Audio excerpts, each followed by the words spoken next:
what style would you classify your writing as? What sort of musical style do you Um, enjoy? I mean, I write kind of like maybe contemporary classical, but on like the more like accessible side Uh of huh. that Uh huh. generally. But I mean, musical theater is more like rock kind Yeah. of stuff like that. Hmm. I mean, I kind of write all kinds of things really, I know. what I want to. Yeah. I just heard.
think I'm on. Oop, I'm on.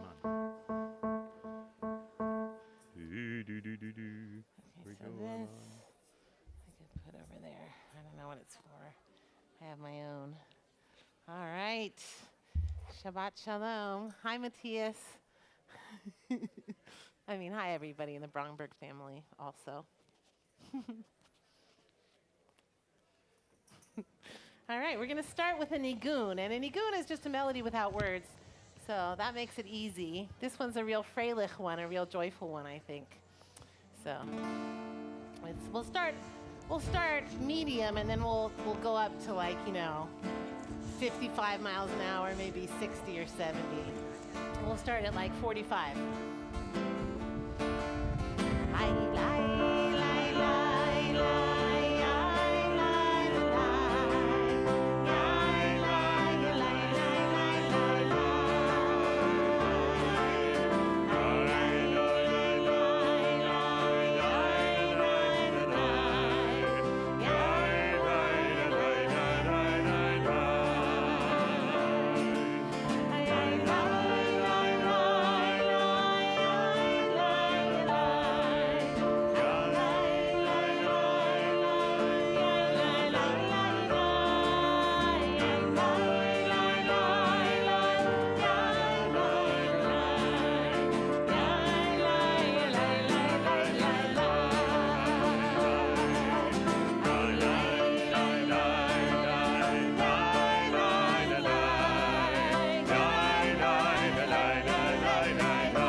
Should we continue? We're going to sing Psalm Meek we're going to sing on page 23. This is called Mikolot Maim Rabim, so I need to tell you where it is on the page because it's hidden. Okay. So it's from the bottom of the Hebrew, or transliteration, it's 1, 2, 3, 4, 5, 6 lines up from the bottom. Okay, so that's where we are. Mikolot Maim Rabim, which I think has to do with, it says that above the thunder of the mighty waters, more majestic than the breakers of the sea is Adonai, majestic on high. So that's what we're singing. All right. Nope. All right, here we go.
Shabbat Shalom. Shabbat Shalom. Let's try that one more time. Just like pull that energy in and try. And these words are so easy. Shabbat Shalom. Shabbat Shalom. Oh, yeah, that's what I'm talking about.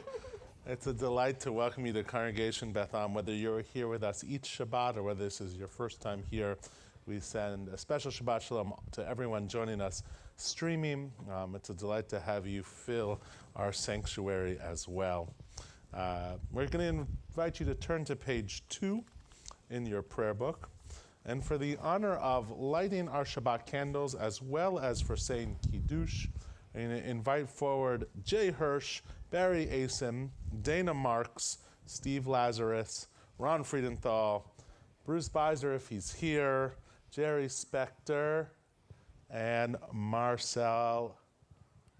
Is he here? Marcel Bergman, is he here? Yeah. Where's Marcel? So come on up, and in a second you'll see why these individuals are being asked to light our Shabbat candles and to lead us in Kiddush.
So, it is a delight to have the Giants bullpen up on the bima tonight.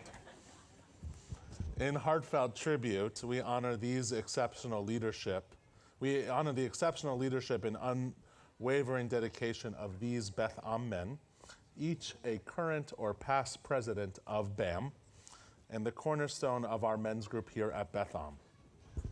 With boundless enthusiasm and genuine care, these men have fostered a sense of camaraderie among our congregation men's group, inspiring unity and shared purpose. In different capacities and at different times in our synagogue's history, they have each given back mightily to this congregation.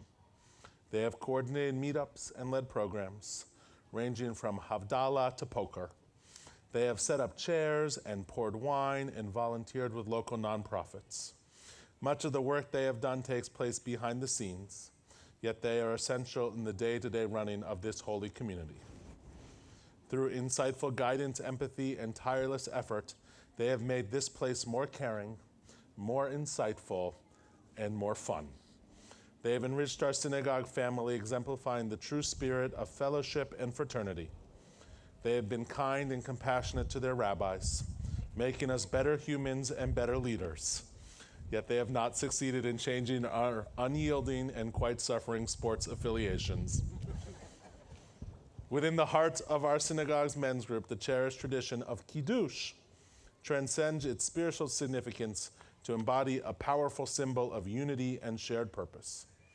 Just as a Kiddush cup overflows, so too does the spirit of togetherness within our group, reminding us that our collective strength is a source of inspiration, support, and enduring friendship. We thank each of you for all that you do, especially our current presidents of Beth Am men, Jerry and Marcel, and we are delighted to have you lead us in the prayer over wine on page 5. So come on forward. Rabbi Weissman has some other shot glasses of grape juice for you. And I see a few people out there under the age of bar bat mitzvah or around the age of bar bat mitzvah. I know many are at our Tot Shabbat, which is awesome and still happening. But if you are out there under the age of 13 and you want to come up and join us for Kiddush, there's some extra grape juice here as well. Jerry, come on over here And once everybody fall behind Jerry, we're on page 5, and Steve and Cantor will help you out. Do you trust us behind you, Jerry? Some days, yes. Here we go. Baruch atah Adonai, Eloheinu melech haolam, borei peri hagafen. Baruch atah Adonai, Eloheinu melech haolam, asher kitshanu b'mitzvotav, v'ratzav banu, Shabbat kodsho, Be'aval Ratzon Hizmanu, Zikaron L'Maaseh Bereshit, Kivu Yom Tehillah, Le'Mikra'at Kodesh, Zecher L'Tzion Mitzrayim, Kivanu Vashtarta, Yotanu Kishashta, Mikol Ha'amim, V'Shabbat Kodsheka, Ve'ahava U'Veratzon, Imchaltanu, Baruch atah Adonai, Mekadesh HaShabbat. L'chaim.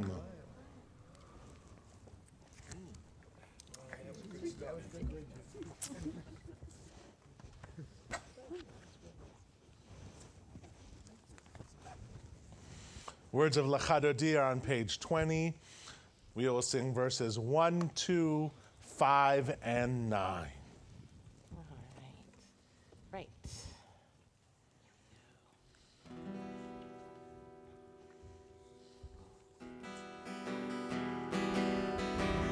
Shabbat,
We turn to the call to worship, the words of Baruch Hu, page 28.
If you have one of those cardstock sheets and you see door, we'll sing the words roll into dark.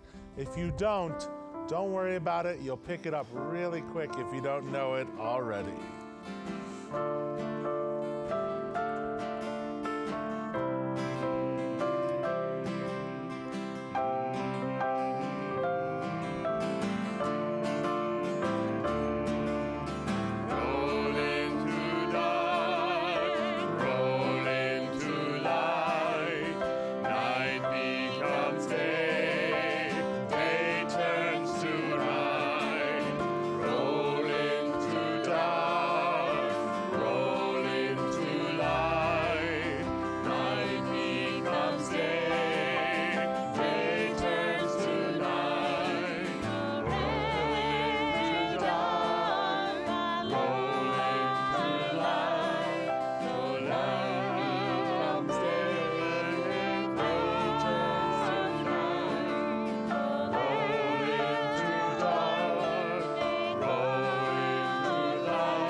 The words of the Shema begin on page 34. To lead us in the Shema and her blessings, we invite forward into next week's Bar Mitzvah, Matthias Bromberg.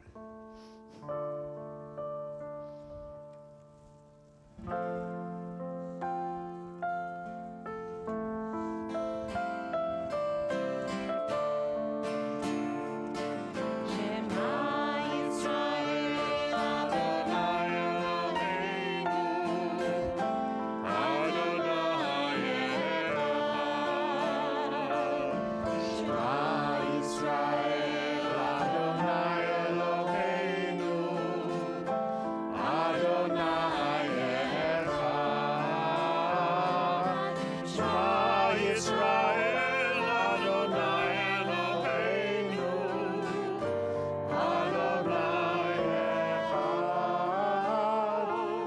Shema Yisrael, Adonai Eloheinu, Adonai Echad.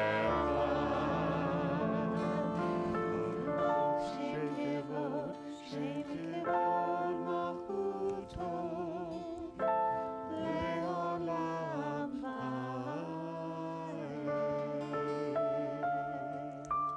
May be seated. Okay, Matthias. ואהבת את אדוני אלוהיך בכל לבבך ובכל נפשך ובכל מאודיך, והיו הדברים האלה אשר אנוכי מצווך היום על לבביך, ושיננתם לבניך, ודיברת בם בשבתך בביתך ובלכתך בדרך ובשוכבך ובקומך, וקשרתם לאות על ידיך, והיו לטוטפות בין עיניך, וכתבתם על מזוזות ביתך ובשעריך, למען תזכרו ועשיתם את כל מצוותיי, והייתם קדושים לאלוהיכם. אני אדוני אלוהיכם, אשר הוצאתי אתכם מארץ מצרים, להיות לכם לאלוהים. אני אדוני אלוהיכם, אדוני אלוהיכם אמת.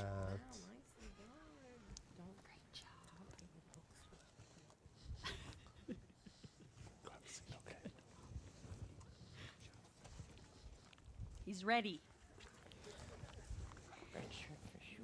Let's turn to page 41. Read these words together. Sing the song of men and women joined in understanding and respect, the song of God's miracles, an earth protected and cherished, a gift for our children and the generations to come, the song of a land once ravished by war, now quiet and content, her soldiers home to leave no more, the song of a world redeemed, the song of peace. We'll sing that song of peace and freedom, Michamocha, page 40.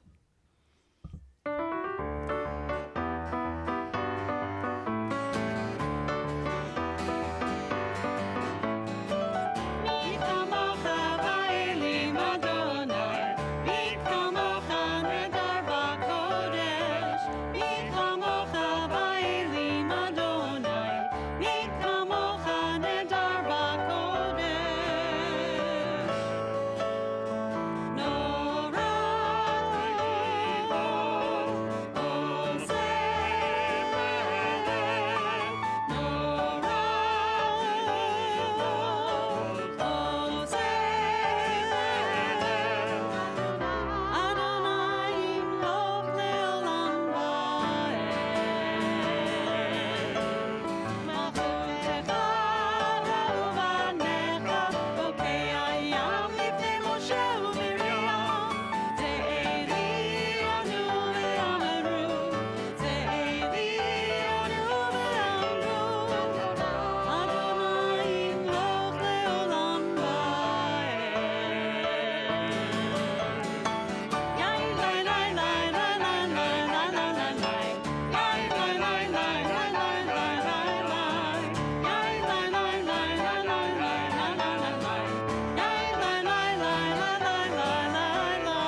עבד אדוני את יעקב, וגאלו מיד חזק ממנו. ברוך אתה אדוני, גל ישראל.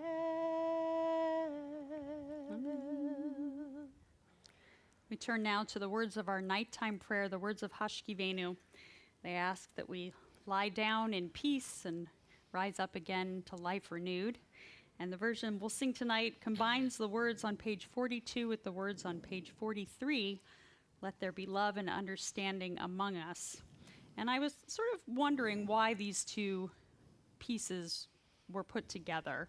It's not a translation of Hashkivenu, but it occurred to me just a few minutes ago that for some of us it's hard to lie down for a peaceful night, a restful night of sleep, and that wouldn't it be easier if during the day there were love and understanding among us?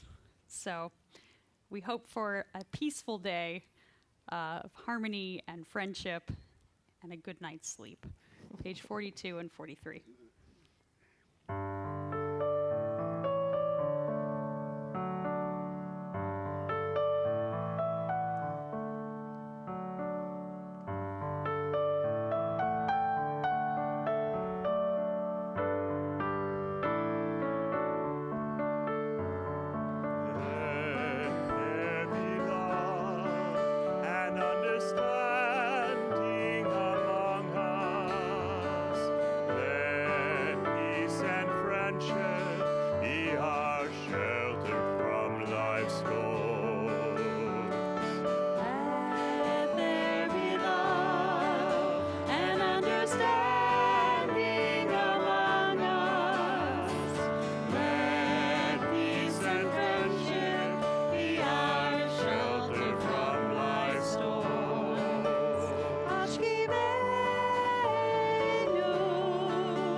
Turn to our anthem of Shabbat, the words of Ishamru, and we're going to sing a very special version of the song this evening, written by our very own Jacob Richter.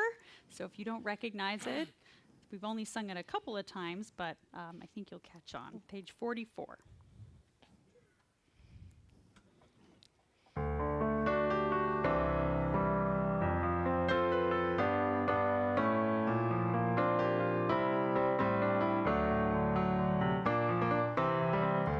La la la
we'll turn to the words of the Amidah beginning on page 46.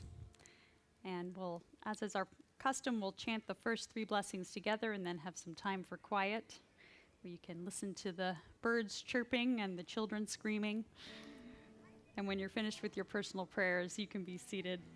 Page 46, if you're able, please rise.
Baruch atah Adonai, Eloheinu, Elohei Avotenu Imotenu, Elohei Avraham, Elohei Yitzchak, Elohei Yaakov, Elohei Sarah, Elohei Rivka, Elohei Rachel, Elohei Leah, Ha'el HaGadol, HaGibor v'Hanora, El Elyon, Gomel Chasadim Tovim, V'konei HaKol, V'zocher Chasdei Avot V'imahot, U'mevi Geula Livnei B'neihem, Leman Shemo Be'ahava, Melech Ozer U'Moshia U'Magen, Baruch atah Adonai, Magen Avraham ve'ezrat Sarah,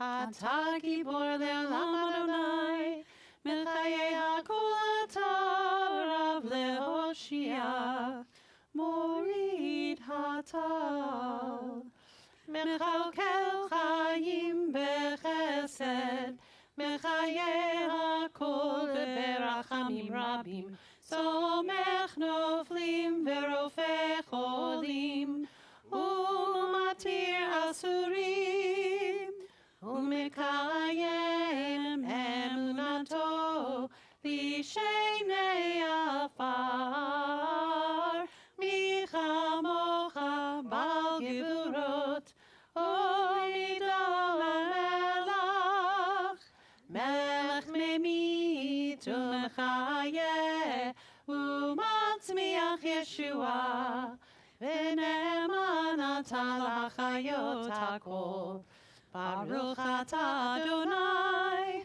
Mechayeh hakol.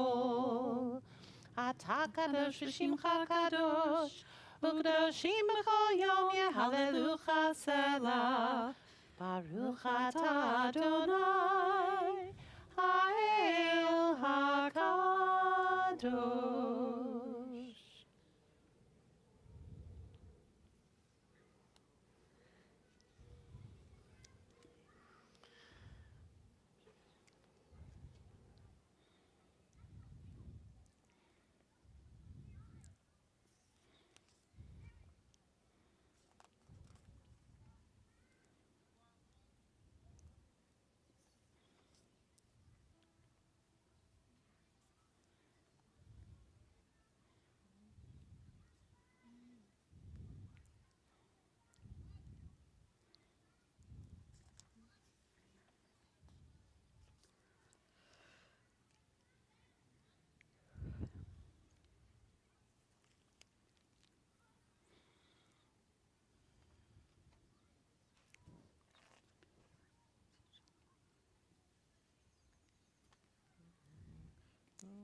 Page 62, 180.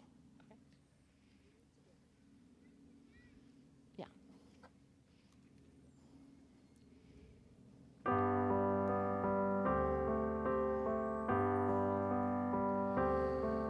Elohai mitzor lishoni mera usvatai medaber birma ilim kalalai nafshi tidom nafshi ke'afar lakoti Elohai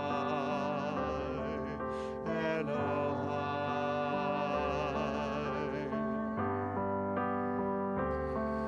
Elohai mitzor lishoni mera usvatai medaber mirma ilim kalalai nafshi tidom nafshi ke'afar lakoti Elohai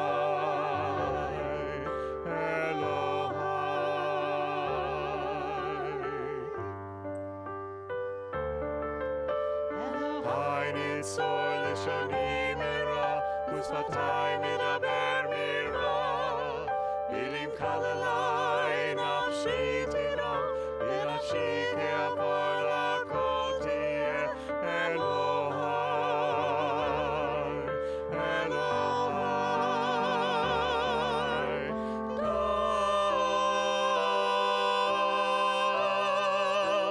Tach libi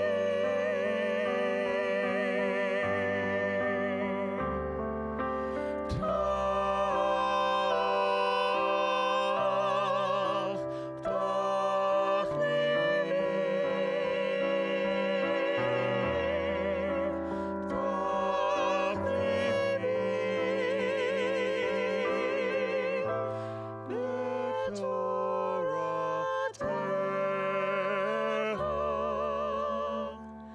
Mitzor lishoni mera usvatai medaber mirma ilim kalalai nafshi tidom nafshi ke'afar lakoti Elohai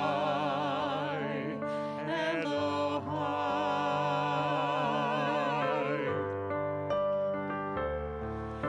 Elohai nitzor lishoni mera usvatai medaber mirma ilim kalalai nafshi tidom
In the book of Genesis, when God sees that Adam is lonely, God declares, I will make for him an Ezer Kenegdo, a fitting counterpart. God creates Eve, and the rest is history. Not real history. I just want to be clear about that. But tonight we celebrate a beautiful marriage between two people who are each other's Ezer Kenegdo, their complementary match and helpmate. So I'm going to tell you a little bit about Barbara and Jerry August, who celebrate 60 years of marriage tonight. You can applaud. Go ahead.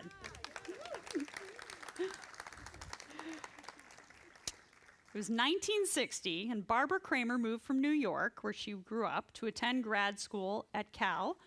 Go Bears. She moved into International House, a graduate student dorm, where Jerry August, a doctoral student, was a longtime resident.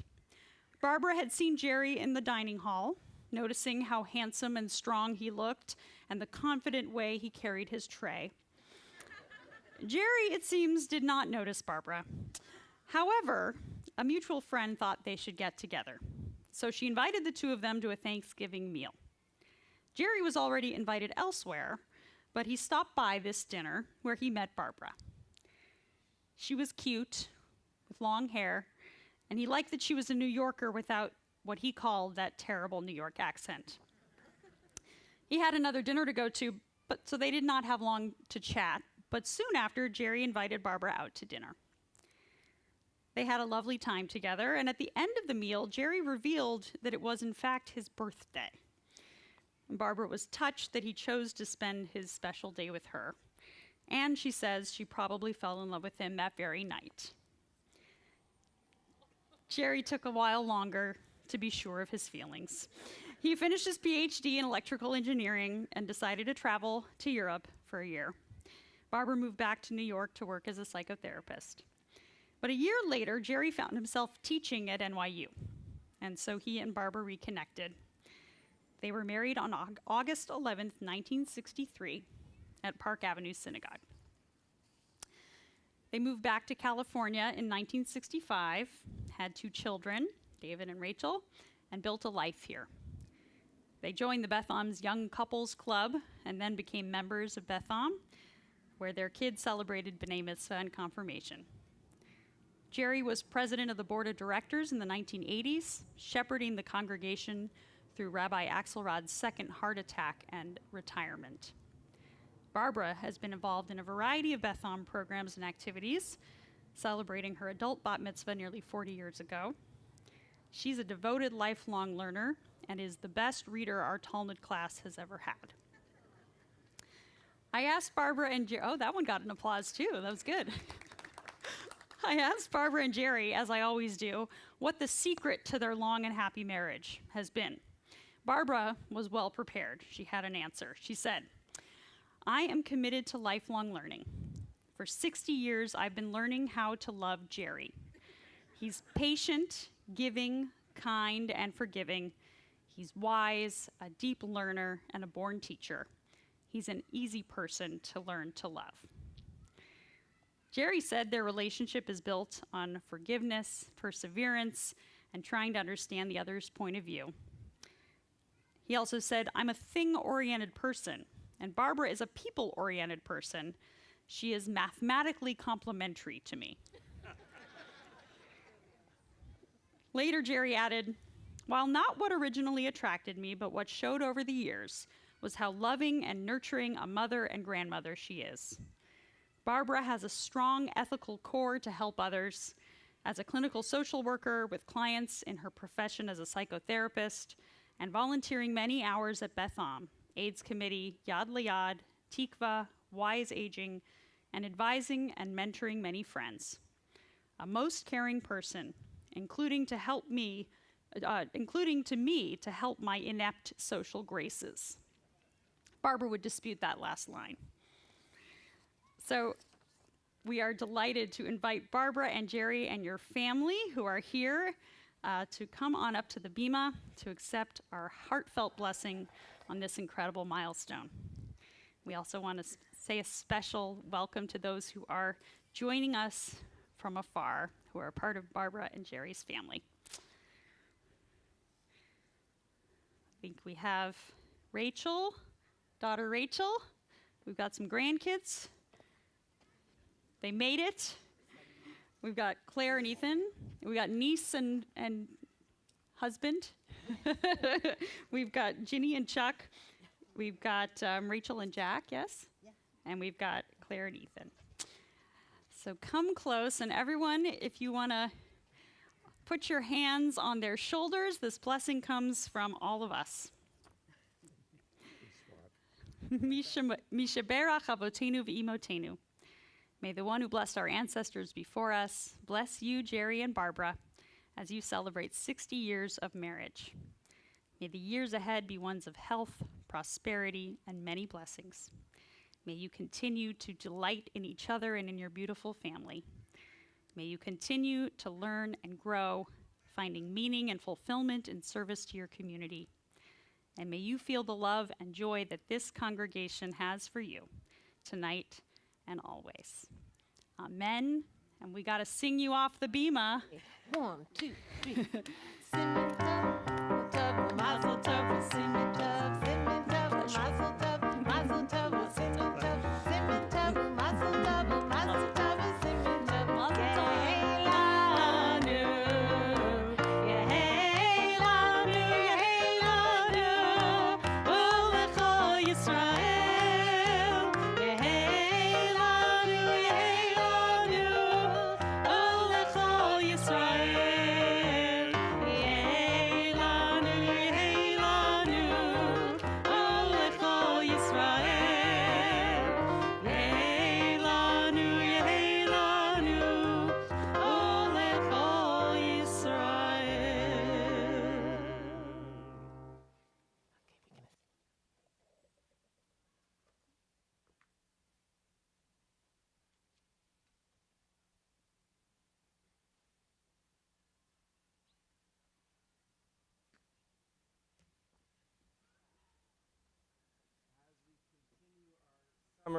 Can you hear me now? There we go.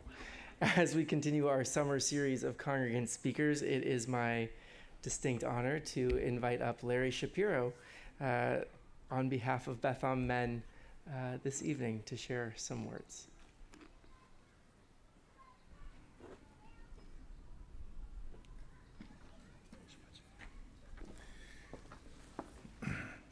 Shabbat Shalom, everybody, and in particular, a special Shabbat Shalom to Rabbi Rick Block, because he was my first Torah teacher, so he started me on this whole thing.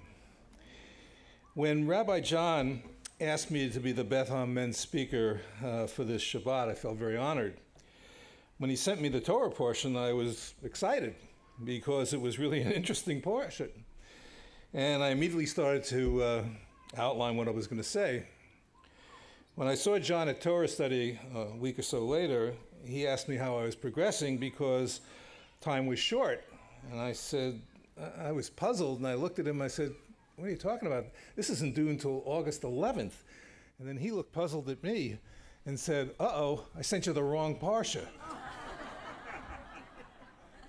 So, then he sends me the right one. And there, you know, if you've been with John studying Torah, every portion is his favorite portion, okay? He didn't say that about this one. So I knew I was going to have some problems.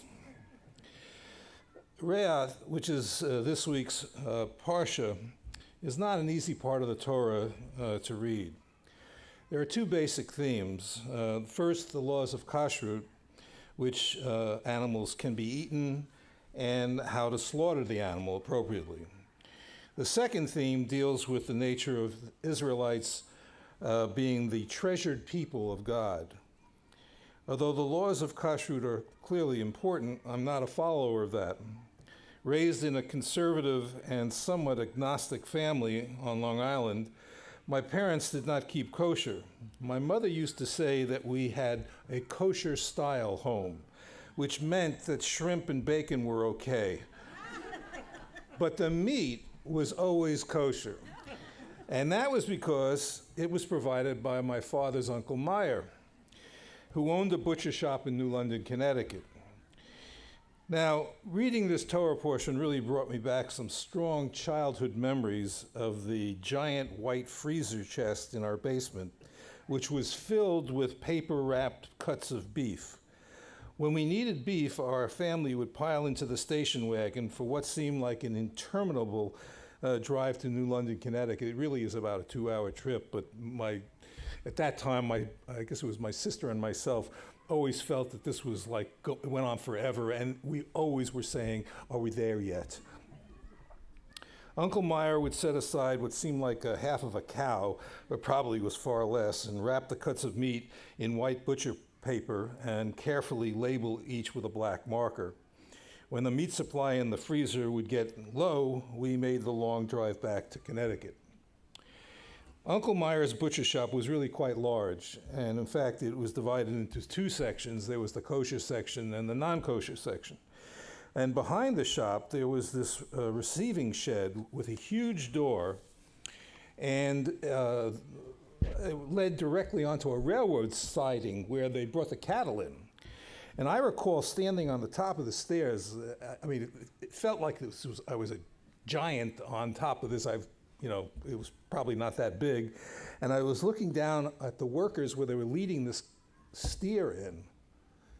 And I saw the long knife, and I'm not exactly sure what happened next. I mean, I have this idea that I actually saw the ritual slaughter, but I don't think I did. And I can't imagine my dad would let a young kid see what was going on. But needless to say, that experience of being with Uncle Meyer did not deter me from eating a lot of meat over my life's course. The second theme in this portion talks about the Israelites and as God's treasured people.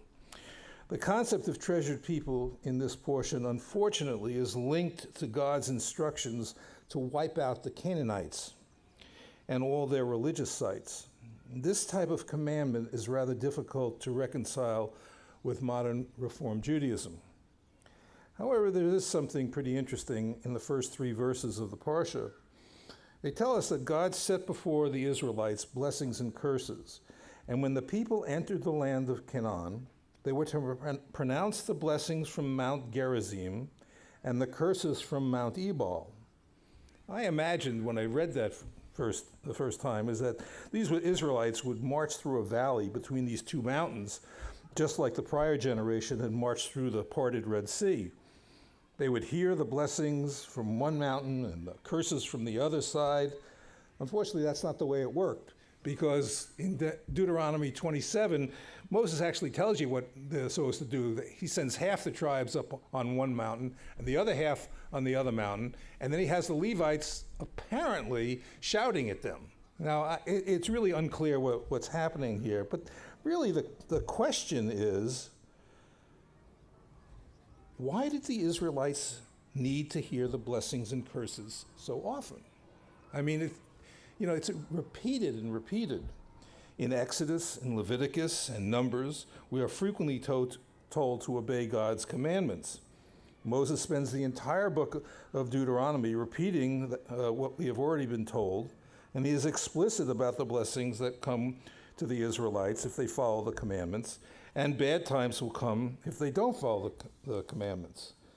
It's obvious, to me at least, that I think Moses thought the children of Israel needed a lot of repetition, that they would forget the blessings and curses.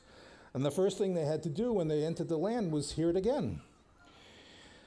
Maybe they were like Ted Lasso's goldfish that could only remember something for 10 seconds. Unclear. But modern psychologists have studied the issue of repetition and found that early and frequent repetition leads to retained beliefs. Unfortunately, this is also true for the repetition of false statements. The more the falsehoods are spoken, the more they are believed, something we are well aware of in modern America. Do you ever wonder why small children love to hear the same story or song over and over? Bedknobs and Broomsticks. My God, I must have watched that movie 1,000,000 times. My kids loved it. The child psychologist, I won't tell you the other movies they liked, it's just... Child psychologists tell us that hearing familiar songs or stories repeatedly gives a young child confidence and the comfort in knowing that what the ending will be. It gives them a feeling of control. Are the children of Israel like my grandchildren who love to hear the same song over and over? The repetition in Deuteronomy certainly can make people comfortable, especially since they know how the story ends. They always get out of Egypt. They always make it to the promised land. Like any sort of practice, whether it be in sports, music, art, teaching, learning, or religion, repetition improves ability, creates confidence, and evokes calmness. There is a classic aphorism, practice makes perfect, although Vince Lombardi, the famous football coach, said that practice does not make perfect, only perfect practice makes perfect. In our house, we actually modified this statement, especially when we're dealing with our kids. We modified this to practice makes improvement. And we don't expect people to be perfect, we just think that they should improve. I think the Israelites entering the land might have thought that there was an expectation that repetition would create perfection. But the reality was, and is, that repetition creates improvement. I wondered about perfect practice. I led a program at Palo Alto Medical Foundation called Variation Reduction. The program sought to improve care and reduce cost. I wanted to find out why doctors repeated the same treatment to similar patients. Was this repetition helpful in healthcare? We looked at specialty care because specialists see the same problem over and over again. For example, general surgeons see lots of patients with gallbladder surgery, so we had lots of data to look at. While the surgeons did the same type of operation to remove the gallbladder, there were some surgeons who always did a second x-ray during the operation, and this took about an extra 15 minutes, and the patient was under anesthesia for that 15 minutes. It wasn't a big deal, but it was striking. It was odd that some people did this and others didn't. So I went to one of the surgeons who did this all the time, and I said, how come you do this? And he says, oh, it's very simple. When I was in training, my boss, the professor, wouldn't let me out of the OR unless I had done the x-ray. And so I just kept doing it. He says, I've been thinking recently, I really don't need it. So we put together a team and did what we call a best practice. And a year later, we looked at the data again, and we saw, sure enough, the number of x-rays were down. There were no complications. So I went back to the surgeon. I said, still hearing voices? And he said, yeah, now I hear you all the time. As children, we learn repetition because it is comforting. But as adults, we need to think about what we are repeating. Like the physician who did the thing because that's the way they were trained. Judaism is all about repetition. It's what we are doing tonight. We're celebrating Shabbat. We're repeating the same songs. We're repeating the weekly Torah portion. But it's not a rote recitation. Rather, we are encouraged to find our own meaning in these events. For me, the repetition of religious ritual, whether saying the morning prayer every day, Talmud study on Thursday, Torah study on Saturday, are all significant influences in my life. Repetition sustains and encourages my beliefs. Shabbat Shalom.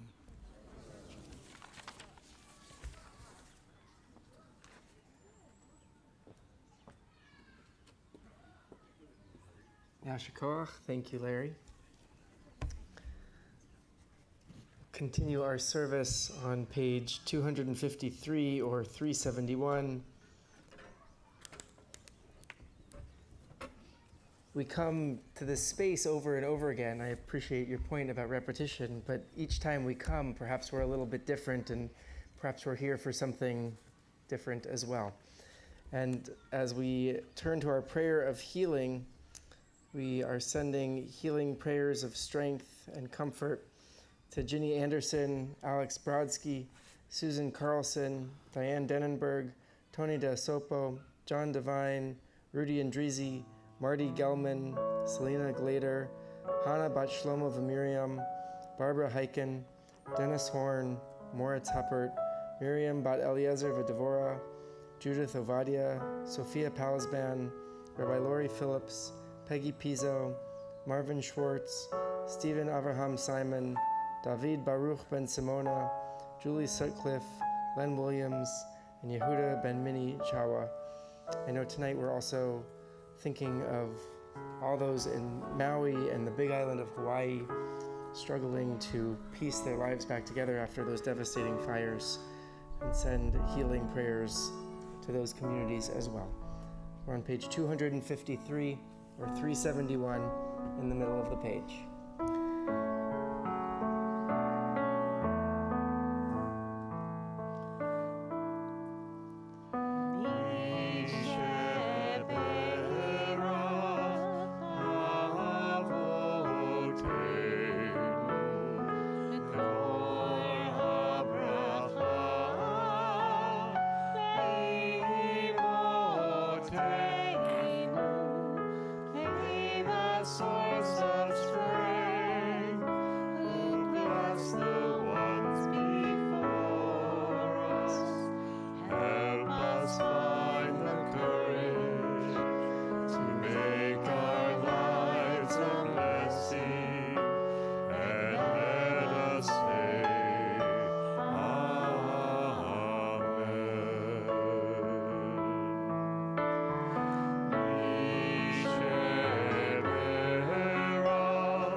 We'll rise as we sing our interpretation of Aleinu, one day, those words by Matisyahu. If you're able, I invite you to rise.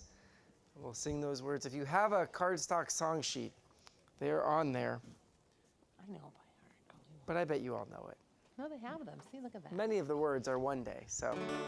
Oh, shoot. All right, here we go. 1, 2, 3. One day.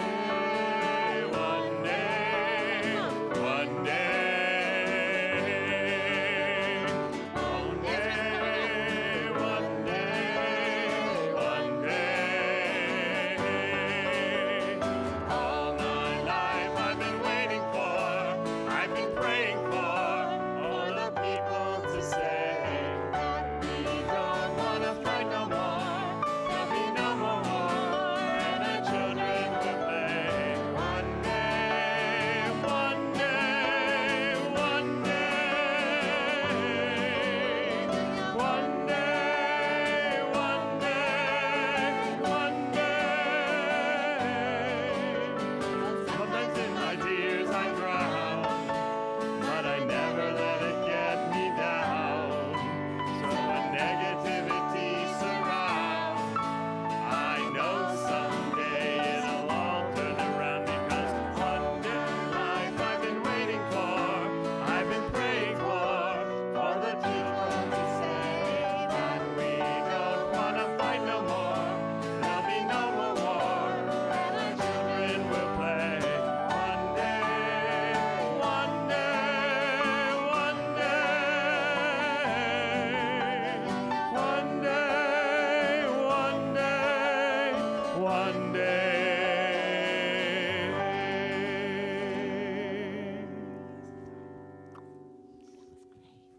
You can be seated. Thanks, Az. Couple of announcements. First, we recognize August is Prospective Member Month, so if you are either new to Beth Am or you brought somebody new to Beth Am, just please, we're happy to meet you. Look for anybody wearing a board name tag or one of the clergy that's been up here.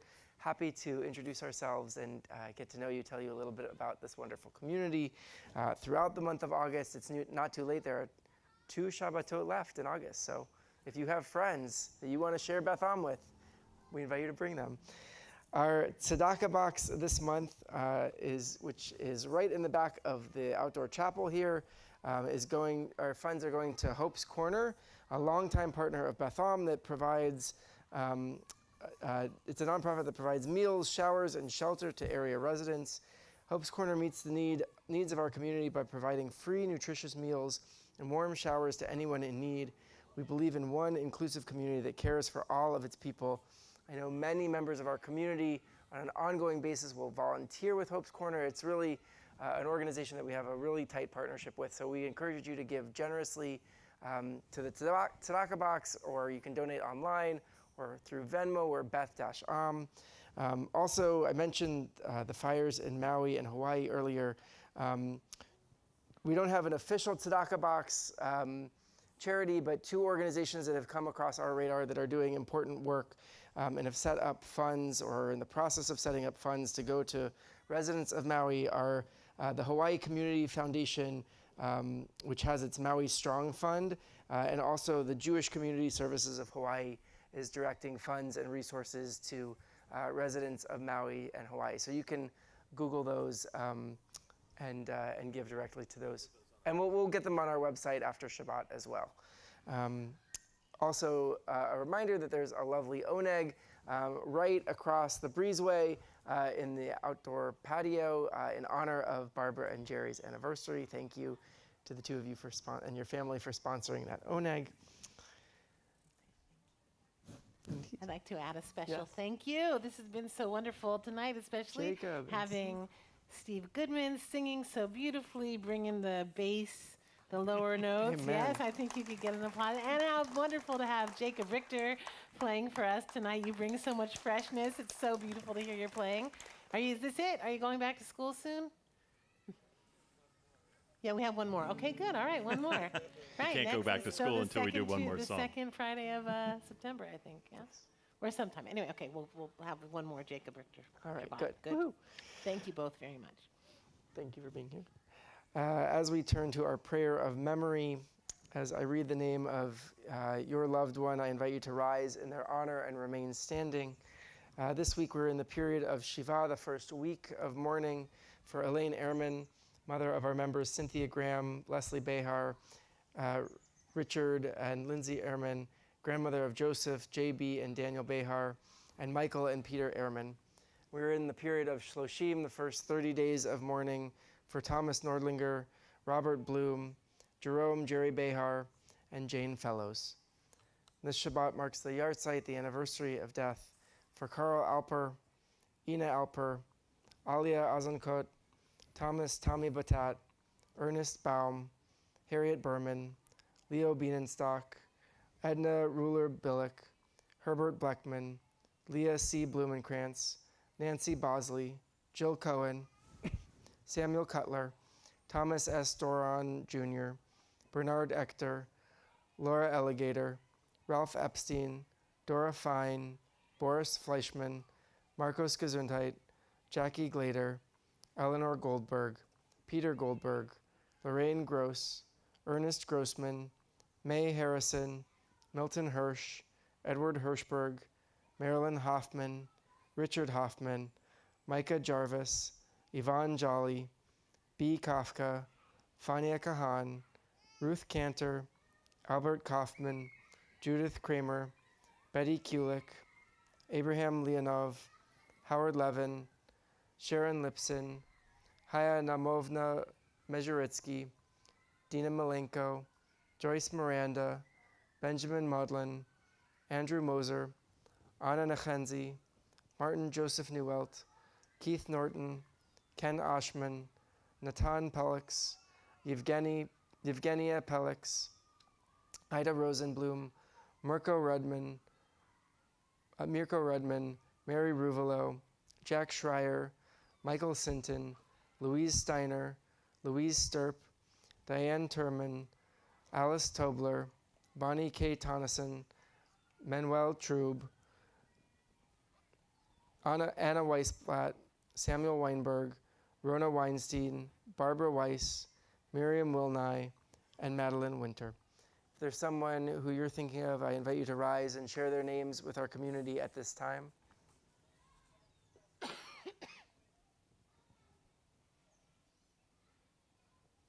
And we'll rise together as a community of support and solidarity as we turn to words of Mourner's Kaddish, page 294 or 598. Yitgadal v'yitkadash shemei Rabbah, be'alma divra chiruteh v'yamlich malchuteh, b'chayechon uvyomechon uv'chayei dechol Beit Yisrael, ba'agala uv'izman kariv v'yimru amen. Yehei shmei Rabbah mevarach le'olam u'almei almaya, Yitbarach v'yishtabach v'yitpa'ar v'yitromam v'yitnaseh, v'yitalal v'yitalal shemei dekudesha b'richu, le'ela min kol birchata v'shirata, tushbechata v'nechemata, da'amiran be'alma v'yimru amen. Yehei shlama Rabbah min shemaya, v'chayim aleinu ve'al kol Yisrael v'yimru amen. Oseh shalom birmamav, hu ya'aseh shalom aleinu ve'al kol Yisrael v'yimru amen. May the one who creates peace on high bring peace and comfort to all who are in mourning. And we say together, amen. Continue and conclude with our prayer for peace. Od yavo shalom aleinu, may peace come upon us and throughout our world so soon. Page 353 or 657 at the bottom. Od yavo shalom aleinu, od yavo shalom aleinu, od yavo shalom aleinu ve'al kulam. Od yavo shalom aleinu, od yavo shalom aleinu, od yavo shalom aleinu ve'al kulam. Salam aleinu ve'al kulam. Salam shalom. Salam aleinu ve'al kulam. Salam shalom. Od yavo shalom aleinu, od yavo shalom aleinu, od yavo shalom aleinu ve'al kulam. Od yavo shalom aleinu, od yavo shalom aleinu, od yavo shalom aleinu ve'al kulam. Salam aleinu ve'al kulam. Salam shalom. Salam aleinu ve'al kulam. Salam shalom.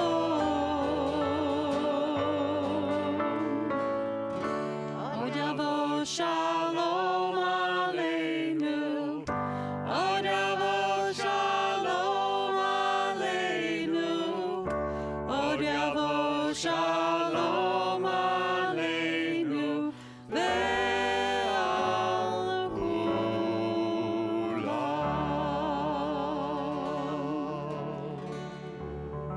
Baruch atah Adonai, Eloheinu melech haolam, hamotzi lechem min haaretz. Shabbat shalom. Shabbat shalom. Shabbat shalom. Shabbat shalom. Thank you, everyone. The kids are coming to get the challah. They're coming to get the Come get some challah. Thank you.